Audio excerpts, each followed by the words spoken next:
우리가 폭우가 와도 뚝이 있으면은 물을 가둬둘 수가 있죠. 그래서 물난리가 나지 않게 됩니다.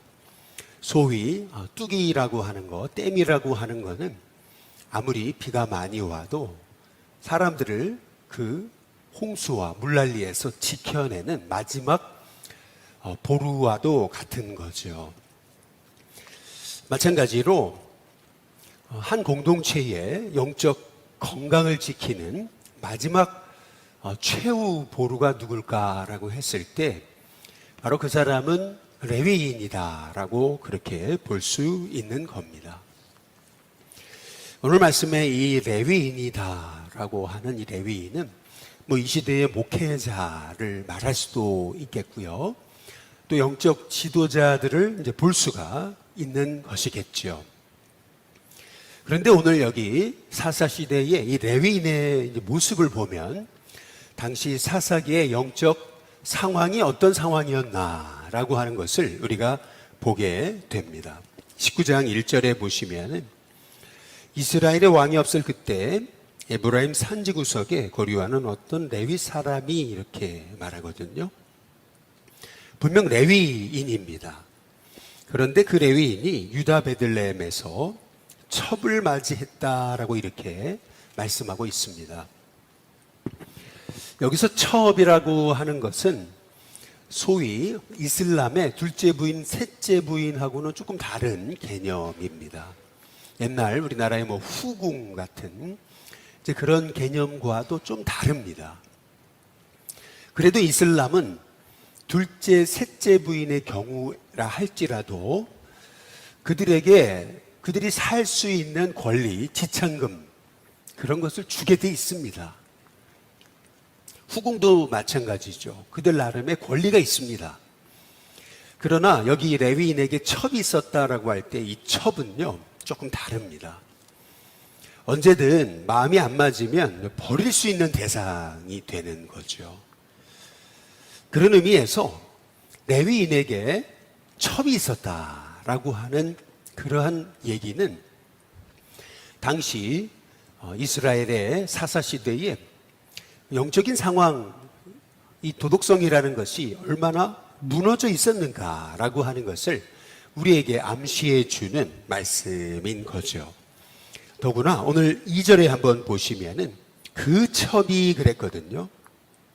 그 첩이 또 했던 일은 뭐냐면 행음하고 남편을 떠나 이렇게 말씀하고 있죠. 유다 베들레헴 그의 아버지의 집에 돌아갔다. 거기서 넉 달 동안을 지냈다. 이렇게 말하고 있죠. 레위인에게 첩이 있다라는 것도 충격적이지만은 또 그 첩이 또 다른 남자와 행음을 하고 그리고 나서 이 첩이 자기 아버지의 집으로 돌아갔다라고 하는 이 기사는 실은 더 충격적인 그러한 말씀이죠. 당시 사세시대에 이 영적인 이 상황이 얼마나 어두웠는가라고 하는 것을 우리가 이 두 절을 통해서 알 수가 있는 거죠. 3절에 그의 남편이 그랬거든요. 한 레위인을 얘기하고 있는 겁니다. 첩을 자기의 아내로 두었던 이 레위인이 그 여자에게 다정하게 말하고 이렇게 말하잖아요. 그를 데려오고자 하여 하인 한 사람과 나귀 2마리를 데리고 그에게로 가매 여자가 그를 인도하여 아버지의 집에 들어가니 그 여자의 아버지 장인이 이 레위인을 보고 기뻐했다 이렇게 말하고 있습니다. 이 레위인의 첩이 다른 남자와 행음을 하고 그리고 자기 아버지의 집으로 돌아갔을 때 벌써 4달이 지났어요. 근데 이 레위인에게는 참 아쉬운 거예요. 그 첩이 아쉽죠. 그래서 그 첩의 집으로 이제 간 겁니다. 그렇다고 한다면은요, 레위인인데 그래도요, 그 첩을 만났을 때 그 첩이 잘못한 일에 대해서 한마디라도 했을 법도 한데 오늘 성경이 말하고 계시는 것은 뭐냐면 그의 남편이 그 여자에게 아주 다정하게 말했다. 이제 이렇게 성경이 이제 말씀하고 있는 거죠. 여기 성경에 우리 사사기 19장 1절부터 3절에서 우리는 사사시대의 이 영적인 이 건강이 얼마나 지금 최악에 이르렀는가라고 하는 것을 보게 되는 거죠. 이 레위인의 모습을 통해서 영적인 선한 싸움을 포기해버린 그런 한 신앙인의 모습을 볼 뿐만 아니라 실은 레위인이 그렇다라고 하는 얘기는요.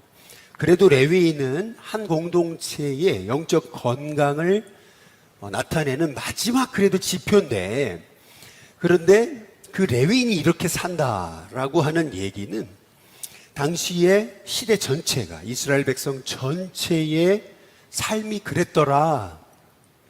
그래도 레위인은 그나마 다행이다. 실은 나머지 백성들은 더한 영적 타락에 빠져들었다라고 성경이 우리에게 암시하고 이제 있는 거죠. 우리는 이 사사 시대의 모습을 단순히 과거에 3,300년 전, 3,400년 전, 3,200년 전 그냥 이스라엘에 있었던 그런 과거 이야기라고 보시면 안 됩니다. 바로 이 시대가 우리가 영적으로 타협하기 시작하면은 이 사사시대처럼 될 수 있다라고 하는 것을 우리가 영적으로 아주 허리띠를 졸라매고 깨어서 그래서 이 선한 싸움을 한다라는 거 이게 얼마나 중요한 것인가라고 하는 것을 우리가 오늘 말씀을 통해서 볼 수가 있어야 되는 것입니다. 여기 오늘 말씀에 보면은 장인이 이 레위인을 너무 좋아했다고 이제 그러잖아요. 그래서 이 레위인을요 그냥 대접하는 게 아니죠. 얼마나 융숭하게 그렇게 이제 대접을 하는지를 몰라요. 그것도 5일 동안 말이죠. 먼저는 3일 동안 먹고 마시고 이제 이 레위인이 집에 돌아가려고 그러거든요. 그랬더니 아니 하루만 더 있어라.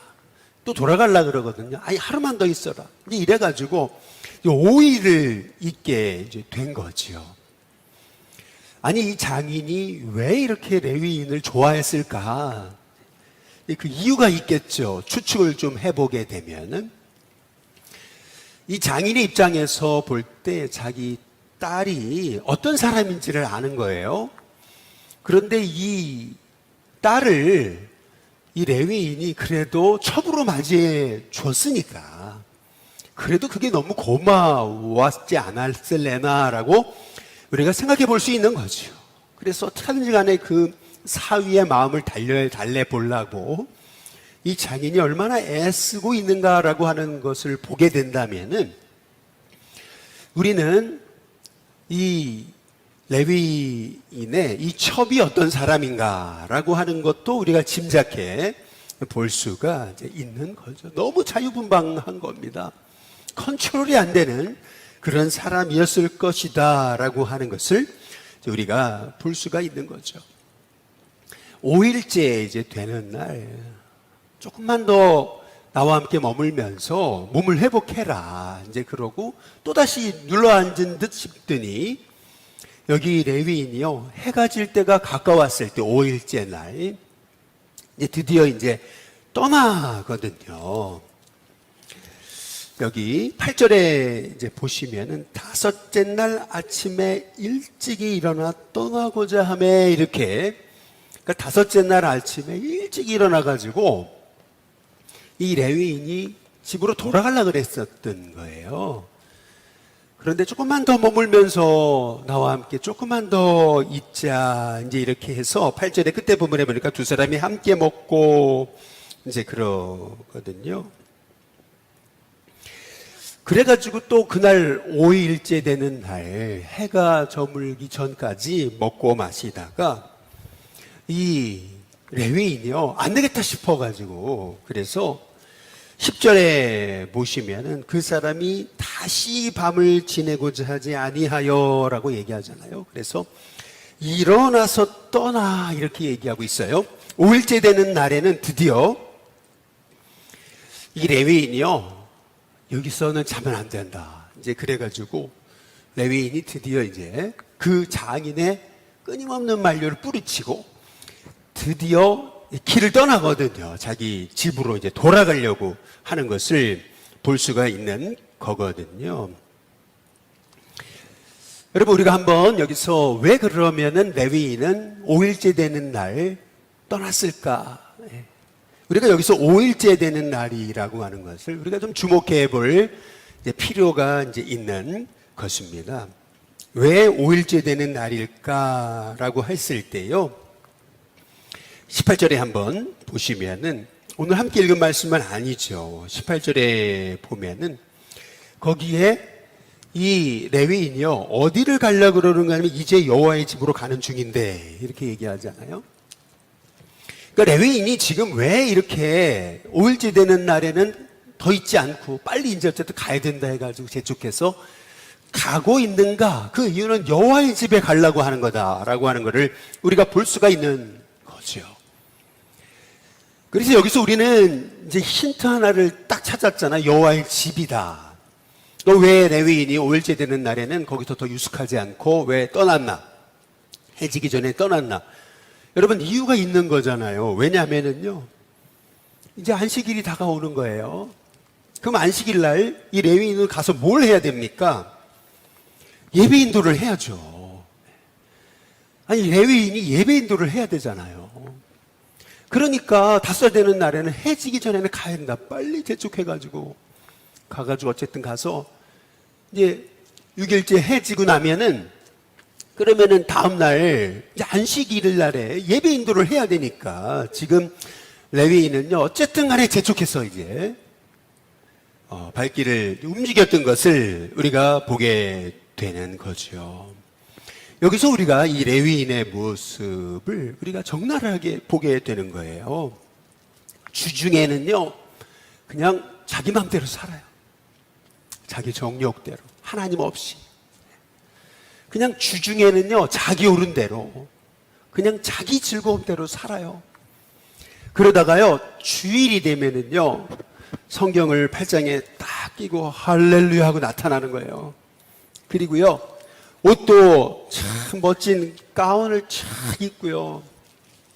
그리고 가슴팍에다가 성경책을 끼고 할렐루야 이렇게 나타나니까요, 다들 그가 하나님의 사람이라고 착각을 하는 거죠.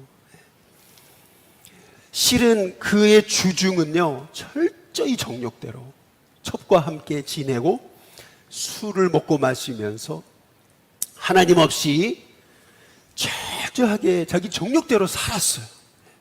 그런데 정신 차리고 나와 보니까 벌써 5일이 됐잖아요. 그렇지, 이제 내일 모레면 주일이지. 그래서 정신 차려가지고 이제 급하게 다시 여호와의 집으로 가려고 발길을 재촉하고 있는 모습을 우리가 이제 보게 되는 거죠. 여기에서 이 레위인의 이 모습, 여러분, 이 레위인의 모습을 통해서 우리는요, 진짜 예수님을 잘 믿어야 되겠다. 하나님의 백성들이요, 이름만 있는 거예요. 하나님의 백성이라고 하는. 그런데 하나님을 안 믿고 있는 이 사사기의 모습. 여러분, 이 사사기의 이 모습이 단순히 그 과거 3000여 년 전 그 이스라엘 땅에 있었던 한 번의 비극이다라고 보시면 안 된다는 거죠. 이것은 또한 우리의 모습이고, 이것은 이 시대의 모습이고, 이것은 다시 우리의 삶 속에서 재현되는 영적인 비극이다라고 하는 것을 우리가 보게 될 때에 너무나 분명하잖아요. 우리가 어떻게 살아야 되겠는가. 주 2일만 예배 시간 하나님의 집에 왔을 때 1시간만 크리스찬이 아니고, 우리는 우리의 주중 전체의 삶이 진짜 예수님을 믿는 사람이 돼야 된다는 것임을 오늘 말씀을 통해서 우리가 깨닫게 되는 거죠. 오늘 말씀에 보면은 이 레위인이요, 드디어 자기 집으로 가기 위해서 여기 에브라임을 이제 여기 유다 베들레헴을 떠나가지고 그래서 여부스를 이제 지나거든요. 여부스라고 하는 것은 소위 예루살렘이에요. 그런데 이 여부스를 이제 점령한 사람은 누굽니까? 다윗이잖아요. 그러니까 다윗 이전에는 이 여부스 예루살렘에 이방인들이 살았던 거예요. 종이 이 레위인에게 얘기하는 겁니다. 근데 날도 저물어 가는데 우리 여기 여부스에 머무시죠? 이제 이랬더니 레위인이 하는 말이 뭐라면 여기 이방인들이 사니까 우리는 여기서 머물 수가 없다. 조금만 더 가자. 저 베냐민에 속한 기브아나 아니면 라마에 우리가 머물자. 이제 이렇게 이제 얘기가 이제 된 것입니다. 그래서 14절에 보시면은 이렇게 얘기하는 거죠. 모두 앞으로 나아가더니 베냐민에 속한 기브아에 가까이 이르러 드디어 해가 져버렸습니다. 드디어 이제 이 일행이 도착하게 된 곳은 기브아인 거죠. 그곳은 베냐민에 속한이라고 얘기하잖아요. 왜 베냐민에 속한 것을 강조하고 있습니까? 베냐민은 다름 아닌 이스라엘 백성인 거죠. 자기 백성이 사는 동네 기브아에 가서 유숙을 하게 되면은 이스라엘 백성들이 아주 귀히 여겼던 믿음의 정신, 그것은 뭐냐면은 나그네를 대접하는 거였습니다. 부지 중에 이 나그네를 대접하는 것은 천사를 대접하는 거다라는 그런 믿음들이 있었던 거예요. 그래서 아브라함이 부지 중에 천사를 영접하게 되는 거 아니겠어요? 마찬가지로 이 레위인이요 드디어 이 기브아에 들어가게 됐을 때 그래도 우리를 영접해 주겠거니 라고 생각하고 기브아로 갔었는데 15절 기브아에 가서 유숙하려고 그러거든요. 그리로 돌아 들어가서 성읍 넓은 거리에 이제 앉아 있으나 성읍 넓은 거리다라고 하는 사람들이 다 이제 많이 다니는 곳에 딱 앉아 있었지만은 그를 집으로 영접하여 유숙하게 하는 자가 없었다. 이렇게 성경이 이제 말하고 있는 거죠. 한 나그네가 그 성읍을 방문을 해요. 그러면은 그래도 누군가 한 사람 나서가지고 나그네를 극진히 영접해주는 하나님의 사람이 있었어야 되는 거죠. 그런데 나그네를 영접하는 한 사람의 의인이 없었더라. 이제 성경이 우리에게 힌트를 주고 있는 거죠. 대신 어떤 일이 벌어지냐면은 우리가 내일 보시게 되겠지만은 22절에 보니까 그 성읍에 불량배들이 그 집을 에워쌌다. 이렇게 얘기하거든요. 왜 에워쌌는가? 22절 끝에 부분에 보니까 우리가 그와 관계하리라 이렇게 이제 말하고 있거든요. 우리는 이 모습을 통해서 이 기브아라고 하는 곳에서 또 다른 소돔 백성들을 보게 되는 것입니다. 이 기브아라는 베냐민 땅의 기브아, 이제 이곳은 또 다른 소돔이었습니다. 우리가 저자와 동성애를 하겠다. 이제 이러한 얘기인 거죠. 오늘 우리가 이 사사기 19장을 통해서 이제 보게 되는 것은요. 이 레위인의 영적 타락.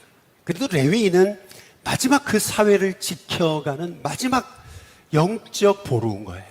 꼭 뚝과도 같아요. 아무리 폭우가 와도요, 뚝이 있으면은 물을 가둬가지고, 그래서 그나마 물난리가 일어나지 않게 하는 거거든요. 그래서 생명을 지키는 마지막 그 안전장치, 그것이 이제 뚝이잖아요. 마찬가지로 하나님이 이 시대를 세워가는 안전장치로 세우신 사람들이 레위인들인 거예요. 목회자, 영적 지도자들 말이죠. 그런데 그 레위인에게 첩이 있어요. 어떤 영적인 아주 불감증인 거죠. 전혀 하나님의 뜻과 멀어진 자기 자신의 모습을 보고 있지를 못해요. 어떻게 보면은요, 영적인 문둥병입니다. 손가락이 끊어져요. 코가 떨어져 나가요. 귀가 떨어져 나가요. 지금요, 자기 발가락들이 하나씩 다 떨어져 나가고 있어요. 그런데 하나도 인식하지 못하는 거예요. 이것이 바로 당시 레위인의 이 모습이었다라고 하는 거죠. 레위인이 그래도 마지막 하나님이 세우신 그 시대의 마지막 영적 안전잔치인데, 그런데 그 레위인마저도 이렇게 무너져 버렸다 보니까 하나님 백성인 이 베냐민 땅의 이 기브아라는 곳에 사람들이요, 한 사람의 나그네가 왔을 때 그를 우리가 상관하겠다라고 이 했던 모습은요, 당연히 그 땅이 그렇게 소돔과 고모라처럼 될 수밖에 없는 거, 이거는요, 믿음의 사람이 믿음의 자리를 지켜야 되는데 믿음의 자리를 지키지 못하고 영적 문둥병에 빠져가지고 전혀 죄의 인식이 없이 마음껏 죄를 짓다가, 그래도 한 5일째쯤 되니까 정신이 들어가지고 이제 주일이 다가오지, 그래서 주일날에는 뭔가 성경책도 끼고 옷도 멋있게 입고 그래서 딱 교회에 나타나지만, 그러나 그것은 어찌 보면은요, 그때뿐이라는 거죠. 전혀 그리스도인이 아닌, 하나님의 사람이 아닌.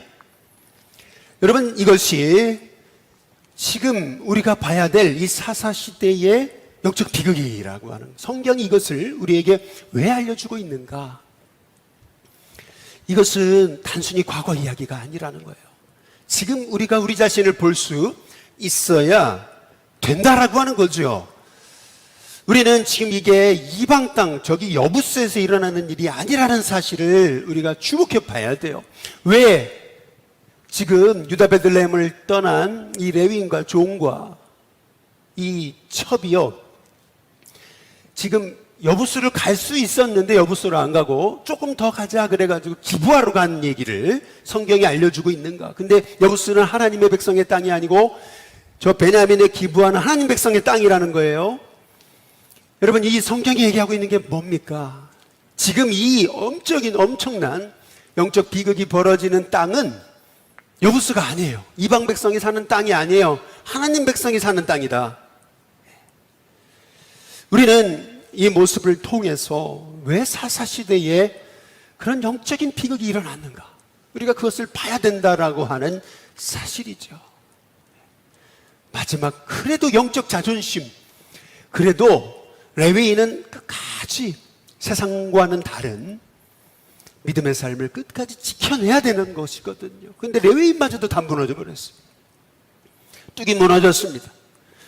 그러니 완전히 그냥 세상이 물바다가 되는 것은 당연한 거죠.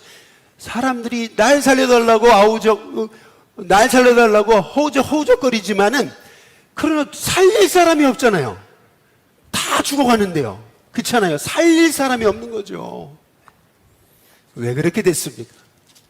우리 19장 1절에 보시면은 하나의 힌트가 딱 나오는 거죠. 18장 1절에서도 그때 이스라엘의 왕이 없었고, 근데 19장 1절에도 또 반복하고 있습니다. 그것은 뭐냐면 이스라엘의 왕이 없을 그때에 라고 말하고 있죠. 여기서 왕이란 말은 단순히 그냥 사울 왕이 없었다, 다윗 왕이 없었다, 솔로몬 왕이 없었다, 그런 왕을 의미하는 게 아니죠. 실은요, 이 왕이 없을 그때에 라고 말씀하시는 여기에 숨겨진 영적 의미, 그것은 뭐냐면은 이스라엘의 모든 백성들이 자기가 왕이었다는 겁니다. 하나님이 왕이 아니시고, 다시 말해서 이미 그들 안에 왕 대신 주님이 사라진 것인 거죠. 그러니까 참된 하나님의 사람들이 사라진 바로 그 땅에 영적인 뚝이 무너져가지고 완전 물난리가 났는데, 그 물난리가 난 그런 상황을, 그것을 돌이킬 만한 그 뚝을 막아서 가지고, 그 물을 막아서서 그 영적 타락을 마지막 끝까지 그거를 더 이상 무너지지 못하게 막아서는 영적 중보자, 믿음의 사람이 사라진 지 오래인 것이 이 사사시대임을 우리에게 말씀하고 계시는 겁니다. 우리는 어제 6.25를 보냈습니다. 어찌 본다면은요, 이 땅을 위해 희생했던 귀한 하나님의 종들이 있었기에 이 나라가 지켜졌다. 북한군이 내려오고 중국군이 내려왔을 때 마지막 낙동강 정선을 지나서 마지막 그래도 나라를 지켜냈던 마지막 보루가 있잖아요. 마지막 최전선이 있잖아요. 그 마지막 그 싸움을 지켜냈던, 끊임없이 피 흘려 죽으면서도 끊임없이 지켜냈던 사람들이 있어서 다시 역전할 수 있었던 거 아니겠어요? 여러분, 마찬가지로 이 시대에도 하나님은 그 하나님의 사람을 찾으신다. 우리가 그 하나님의 사람이 돼야 된다. 참 놀라운 것은 그거예요. 여러분, 19장 1절을 다시 보시면은 이런 말씀이 있습니다. 이스라엘에 왕이 없을 그때에 에브라임, 그 다음 어디죠? 에브라임, 그 다음 뭐라고 얘기하세요? 산지 구석에 이렇게 말하거든요. 그렇죠? 산지 구석에 거류하는 어떤 레위 사람이, 이 레위 사람이요, 에브라임 산지 구석에 사는데 그 사람이 어떤 첩을 두었다라는 얘기잖아요. 에브라임 산지 구석까지 영적 타락이 거기까지 미쳐버린 그러한 완전히 죄악이 만연했던 그 사사시대에 그것을 우리에게 암시하고 있는 거거든요. 왜 그렇게 됐는가? 왕이 사라지셨기 때문에 그 땅에. 그런데 놀랍게도 사무엘상 1장의 1절에 보시면은 사무엘상 1장 1절은 이렇게 시작합니다. 에브라임 라마다임 소빔에 에브라임 사람 엘가나는 사람이 있었으니가 아니에요. 사무엘상 1장에 보시면은 에브라임 산지라고 얘기하고 있습니다. 에브라임 산지, 산지를 강조하고 있습니다. 오늘 19장 1절 에브라임 산지, 산지를 강조하고 있잖아요. 산지, 그것도 구석이다라고 하는 걸 강조하고 있어요.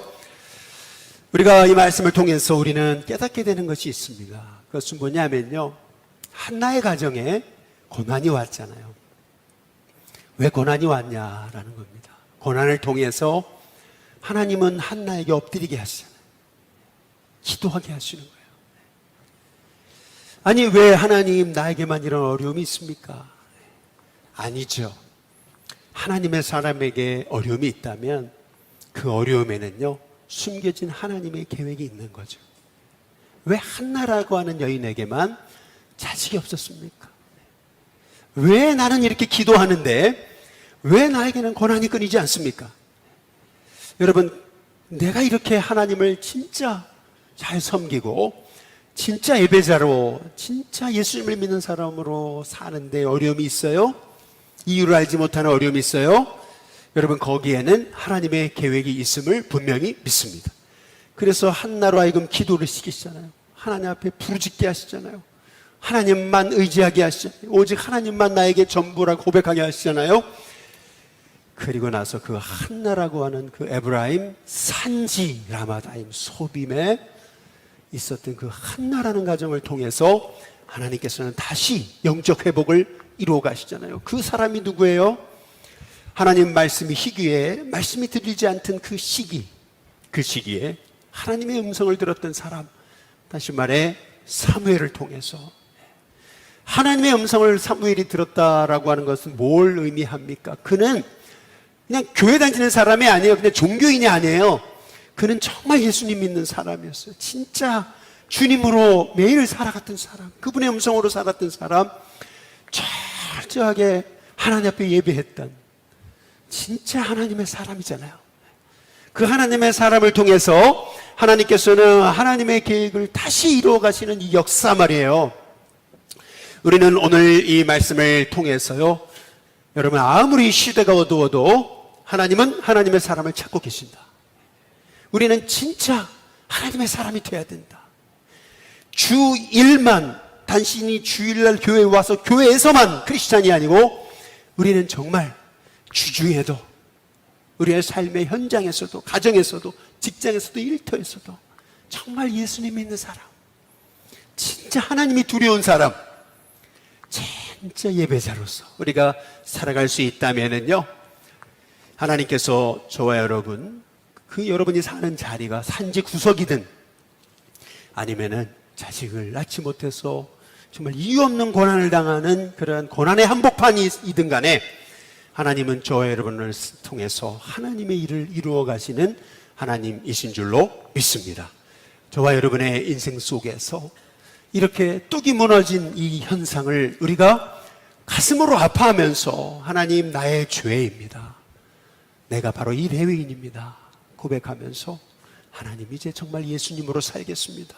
진짜 그리스도인이 되겠습니다. 나에게 힘을 주시고 은혜를 주시고 엎드리게 하시고 기도하게 하시고 부르짖게 하시고 애통하게 인도해 주시옵소서. 기도할 수 있는 저와 여러분이 되시길 주님의 이름으로 축복합니다.